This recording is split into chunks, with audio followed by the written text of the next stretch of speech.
Hello, water walkers, and welcome to See You Saturday. If you have stumbled across this video, you can check out our blog at waterwalkers29.com. So Deborah and I are stepping out of our comfort zone and walking on water today. We are at Urban Brew Coffee House in Georgetown, South Carolina. I am drinking an Americano. And I have a chai tea latte with a shot of espresso. Yes. So this week, Deborah's been talking about relationships, and what better place to come to a coffee shop where you can mingle with friends than to talk about a week on relationships. So a few things that I want to point out about your week. So Monday, we do a kind of scripture leading into the week. So Tuesdays when we get into the nitty-gritty of the writing, and you encouraged us that as we move away from Easter to not forget about the value that Jesus has placed on our relationships. That was a huge debt that he paid for us, and we need to carry that value into our earthly relationships. And I thought that was a really good reminder. And then on Wednesday, you talked about listening to communication and interaction from others to see what people's struggles are, what their hardships or joys, that we can have that opportunity to share Christ with them. And I'm maybe not always a great listener, so I felt like that was a good reminder. And then you also asked the question on Wednesday, how do you humble yourself within your relationships? And I feel like that's really hard. I feel like for me in my marriage, it's easy because we're vulnerable and we're open. But in our friendships, that might be a little harder to let your guard down and show humility, I think. Yeah. And then on Thursday, we can build relationships with others and share Christ simultaneously. So that's 2 for 1. No brainer. I was like, aha moment.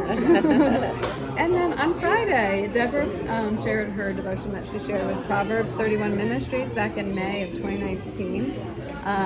It was published. So if you have not heard it or read it, you can listen to it or read it. It's on Friday's Post, and it was published through Proverbs 31 Ministries. And it talks about let's be friends. Let's be the friend others can count on. And I have to say, in May of 2019, I was deep in my dad's cancer journey, and he has since passed. And looking back, I had so many friends to be in the middle with me during that. So that was wonderful and amazing to look back and see that you wrote that in 2019. So what do you have to share this week? Well, about that devotion that I wrote in 2019, now that I think about it, when I wrote that and I shared that, it was really walking on water because we were still kind of new to sharing, but to also involve my friends in that writing, and to talk about my friends who had been there during that moment.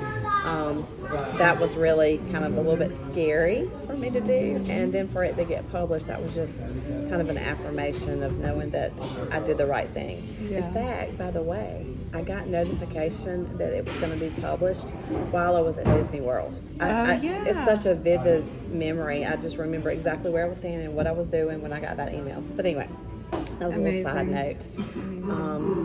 And when this video is being shown right now, I am currently in New York City with some of my college friends.